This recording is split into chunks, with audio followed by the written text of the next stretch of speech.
എന്താ?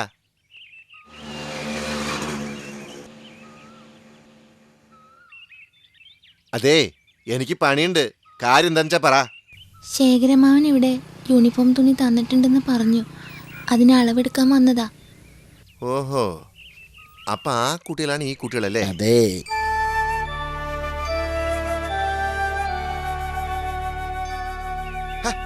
അവിടെ നിന്നാ മതി. അളവൊക്കെ ഞാൻ ഇവിടെ ഇരുന്ന് ഗണിച്ചെടുത്തോളാം. ഒരുപാട് ലൂസ് വേണ്ട, അളവെടുത്താലല്ലേ ശരിയാവുള്ളൂ.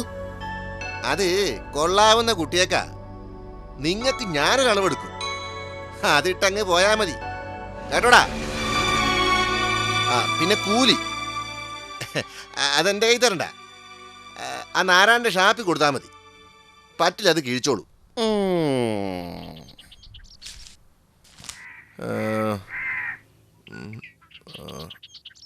18.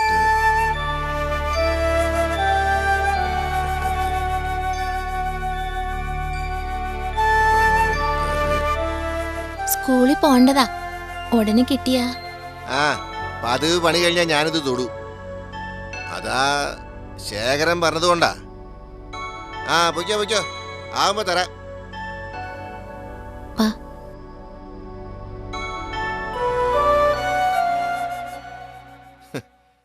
ഭാസ്കരൻ അറിയാവോ ആ വിത്തുകളെ? പിന്നെ പിന്നെ പത്രങ്ങളിലൊക്കെ ഇവറ്റകളെ പറ്റിയല്ലേ ഇപ്പൊ വരുന്നത്.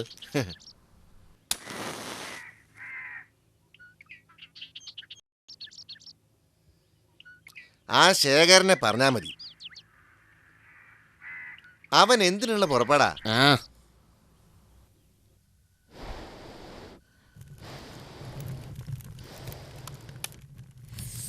ശാരദേ,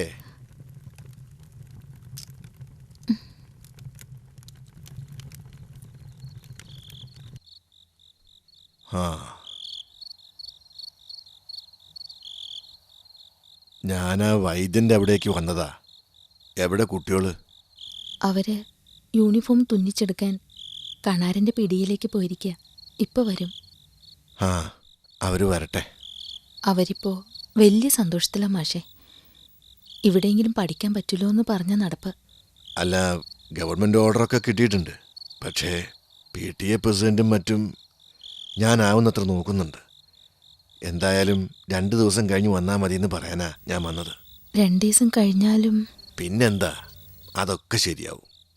ഞാനില്ലേ ഇവിടെ. PTA പ്രസിഡന്റ് ഒന്ന് വഴങ്ങണം, എന്നാ കാര്യമൊക്കെ ശരിയാവും. അല്ല മാഷേ, ശരിയാവില്ലെന്നുണ്ടോ? ഇതിപ്പോ 3ാമത്തെ സ്കൂളാ. ശരിയാവും. ശാരദ സമാധാനിക്കുക. ചിലരൊക്കെ നിങ്ങളുടെ കൂടെ ഉണ്ടല്ലോ. പിന്നെ ഞാനും മനസ്സുകൊണ്ട് നിങ്ങളുടെ കൂടെ തന്നെയാ. അത് മതി മാഷേ. അവരുടെ കണ്ണീര് കാണാൻ വയ്യാതായിരിക്കും. കുട്ടികളുടെ ഓരോ ചോദ്യത്തിനും. ശാരദ വിഷമിക്കണ്ട, ഒക്കെ ശരിയാവും. എന്നാ ഞാൻ അല്ല, ഇത് എവിടായിരുന്നു രണ്ടാളും? യൂണിഫോം ആയോന്ന് നോക്കാൻ പോയതാ. ധൃതിയില്ല, യൂണിഫോമൊക്കെ കിട്ടി 2 ദിവസം കഴിഞ്ഞിട്ട് വന്നാ മതി. അല്ല, നാളെ തന്നെ കിട്ടും.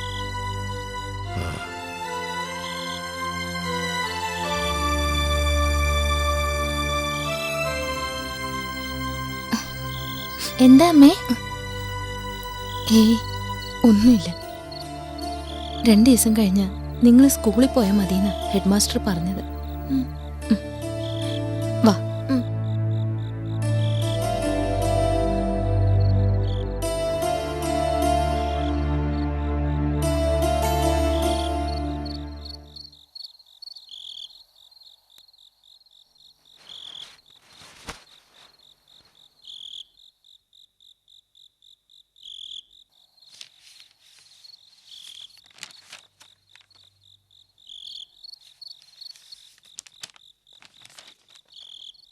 ചേച്ചി, എൻ്റെ പുസ്തകത്തിലുള്ള മയിൽപ്പീലി മാത്രം എന്താ വളരാത്തത്?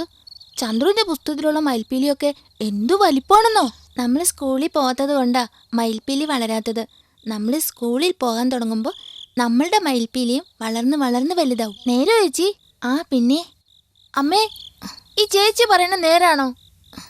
എന്താ മോനെ, ഞാൻ കേട്ടില്ലല്ലോ. അമ്മേ, ഈ ചേച്ചി പറയാ സ്കൂളിൽ പോകാത്തോണ്ടാ എൻ്റെ മയിൽപ്പീലി വളരാത്തതെന്ന്. നേരാണോ അമ്മേ?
ഉറങ്ങിയില്ലേ?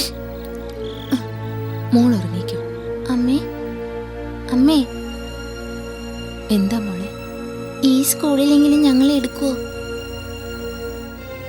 ശേഖരമാമനും ഹെഡ്മാസ്റ്ററും പറഞ്ഞിട്ടില്ലേ? എടുക്കും. മോൾ ഉറങ്ങിക്കോ.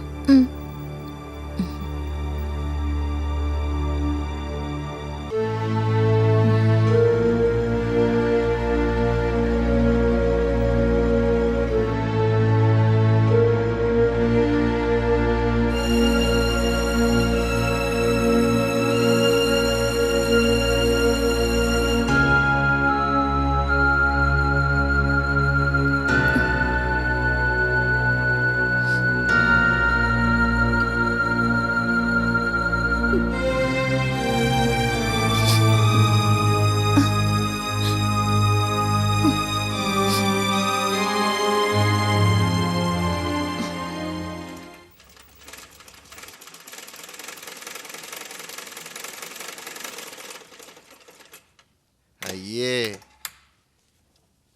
ഛേ, അപശകുനം. 4 ആള് കേറി വരേണ്ട നേരത്ത് ശകുനം മുടക്കിലായിട്ട് നിക്കണ്ട. ഓ, സ്കൂളിൽ പോണ്ടതാ. ഒന്ന് വേഗം തന്നാ നന്നായിരുന്നു. ഓ പിന്നെ കളക്ടർ ആവാൻ പോകുന്ന കുട്ടികളല്ലേ. എന്താ പഠിച്ചാ ഞങ്ങൾക്കും കളക്ടർ ആവാൻ പറ്റില്ലേ? ഓ പിന്നെ പിന്നെ നിങ്ങളെ ഇപ്പൊ ദില്ലിക്ക് വിളിപ്പിക്കും. ആദ്യം സ്കൂളിൽ കയറ്റുമെന്ന് നോക്ക്. എന്ത് നോക്കാൻ? നോക്കാനൊന്നുമില്ല. ഇവറ്റകളെ സ്കൂളിൽ കയറ്റിയ ഒറ്റ കുട്ടികൾ ആ സ്കൂളിൽ ഉണ്ടാവില്ല. കണാരാ, എന്താ പ്രസിഡന്റ്? ആ ഉടുപ്പൊക്കെ അങ്ങ് കൊടുക്ക്. ആ, തുന്നിയതൊക്കെ മതി. ഇതാ കിടക്കണം. ചേച്ചി അതെടുക്ക, നമുക്ക് പോവാം.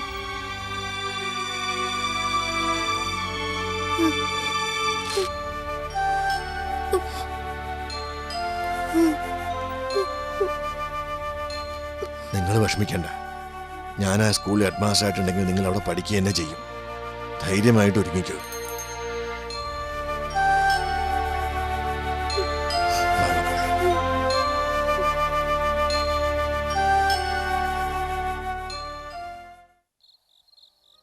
ഇവിടിപ്പോ ആവശ്യത്തിന് സാധനങ്ങളൊക്കെ ഉണ്ടല്ലോ. വെറുതെ ശാരദ ഭംഗിവാക്ക് പറയണ്ട. എനിക്കറിയാം ഇവിടെ ഉള്ളതും ഇല്ലാത്തതും.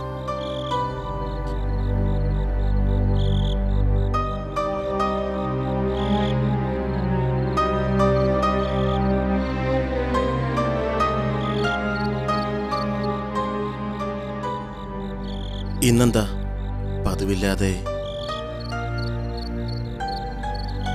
ഇന്നാണ് ഞങ്ങളുടെ 2 വർഷം തികയുന്നു അല്ലേ?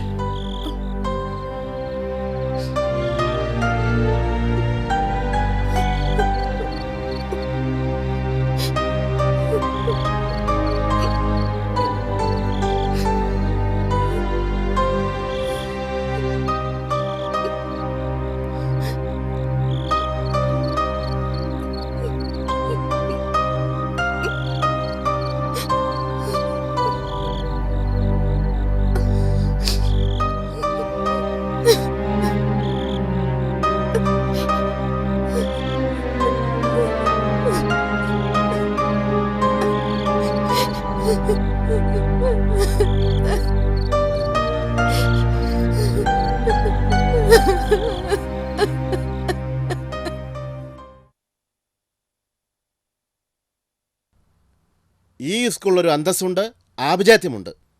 അത് കളഞ്ഞു കുളിച്ചുള്ള ഒരു പരിപാടിക്കും ഞങ്ങൾ കൂട്ടു നിൽക്കില്ല. അപ്പോ എല്ലാവരുടെയും അഭിപ്രായം ഇത് തന്നെയാണല്ലോ. ഇനിയിപ്പോൾ എവിടുന്ന് സമ്മർദ്ദമുണ്ടായാലും നമ്മളടുത്ത തീരുമാനത്തിന് മാറ്റങ്ങളുണ്ടാവരുത്. കാര്യമൊക്കെ ശരിയാ. ചില പുരോഗമനവാദികൾ നാടൊട്ടുക്ക് ചെണ്ട കൊട്ടിക്കൊണ്ട് ചില തീരുമാനങ്ങൾ എടുക്കുന്നുണ്ടെന്നറിഞ്ഞു. അത് നമ്മളെ ബാധിക്കുന്ന സംശയം. എൻ്റെ കൊച്ചുകൃഷ്ണൻ, അത് പോകാൻ പറ. ഈ സ്കൂളിന്റെ നിലനിൽപ്പാണ് നമ്മുടെ ലക്ഷ്യം. അപ്പോ ഹെഡ്മാസ്റ്റർക്ക് ഈ കാര്യത്തിൽ ഒരു അഭിപ്രായവും ഇല്ലേ? എൻ്റെ അഭിപ്രായം ഞാൻ സൂചിപ്പിച്ചതാണല്ലോ. വീണ്ടും ഒരിക്കൽ കൂടി എല്ലാവരെയും ബോധ്യപ്പെടുത്താൻ വേണ്ടി പറയാം.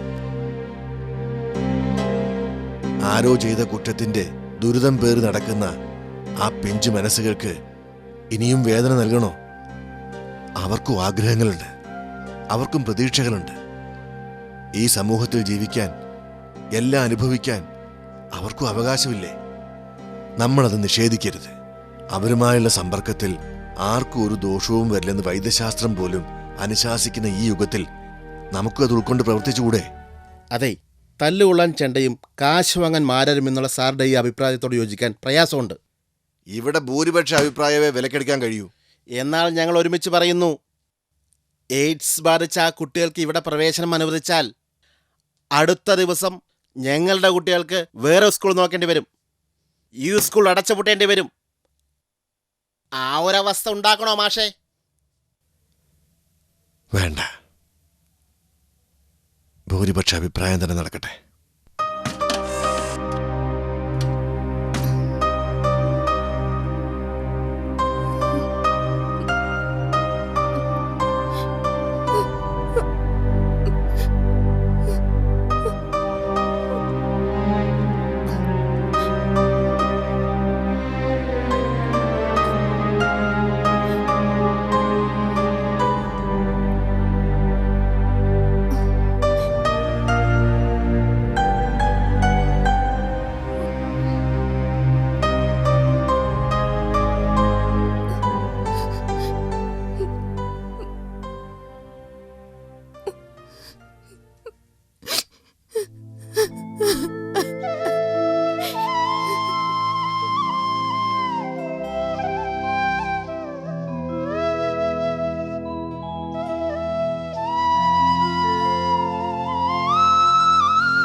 സന്ധ്യയിൽ കേൾക്കുന്നു നിൻ സ്നേഹ സംഗീത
ശാരദേ, എന്തായി ശേഖരേട്ടാ, സ്കൂളിൽ പോയിരുന്നോ? അത് നടക്കില്ല. രക്ഷിതാക്കളെല്ലാം എതിരാ. ഇനി എന്ത് ചെയ്യും? എന്റെ മക്കൾ. നീ വിഷമിക്കണ്ട. ഞാനൊരു കാര്യം തീരുമാനിച്ചിട്ടുണ്ട്. നീ മറുത്തൊന്നും പറയാതിരുന്നാ മതി. നമുക്കെന്റെ നാട്ടിൽ പോകാം. അവിടെ ആവുമ്പോ ഞാനൊരു വണ്ടി വിളിച്ചു വരാം.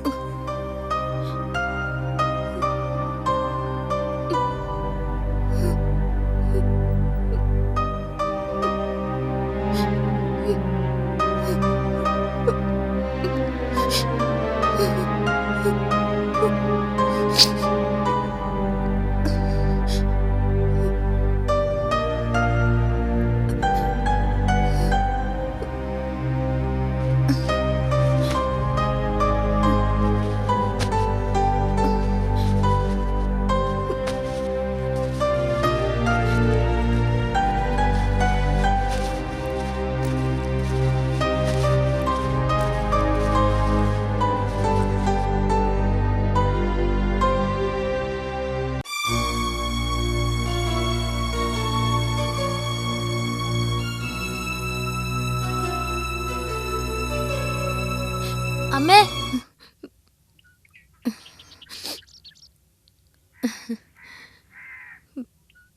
അമ്മേ, ഇവിടെയും ഞങ്ങളെ കയറ്റിയില്ലേ അമ്മേ? ആരൊക്കെയോ ഞങ്ങളെ കല്ലെറിഞ്ഞപ്പോ ഞങ്ങൾ അവിടെ നിൽക്കാതെ ഇങ്ങോട്ട് ഓടിപ്പോന്നമ്മേ. എന്റെ മക്കളെ ആര് ശല്യപ്പെടുത്താത്ത ഒരിടത്തേക്ക് ഈ അമ്മ കൊണ്ടുപോകാം. മക്കളെ സമാധാനിക്ക. അമ്മ നിങ്ങൾക്ക് ഊണ് വിളമ്പാം.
അമ്മേ, ഇവിടെയും ഞങ്ങളെ കയറ്റിയില്ലേ അമ്മേ?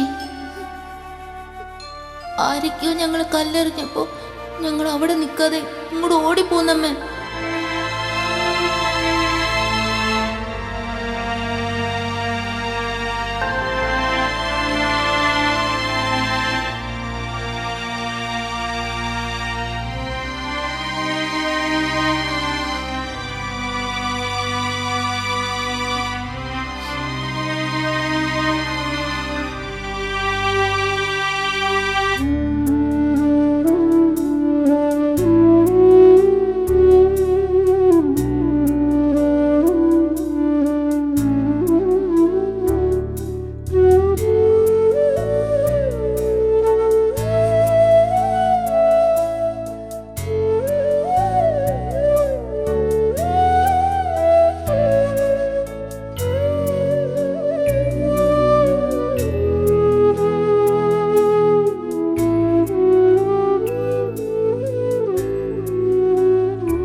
മോളെന്താ കഴിക്കാത്തത്? എല്ലാം ഈ അമ്മ തീരുമാനിച്ചിട്ടുണ്ട്. ഇനി നിങ്ങൾ വേറൊരു സ്കൂളിൽ ചേരും. അവിടെ ശല്യം ചെയ്യാൻ ആരും ഉണ്ടാവില്ല. നിങ്ങളുടെ കൂടെ ഈ അമ്മ ഉണ്ടാവും. മക്കൾ ഊണ് കഴിക്കാൻ.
എന്താ ശേഖര?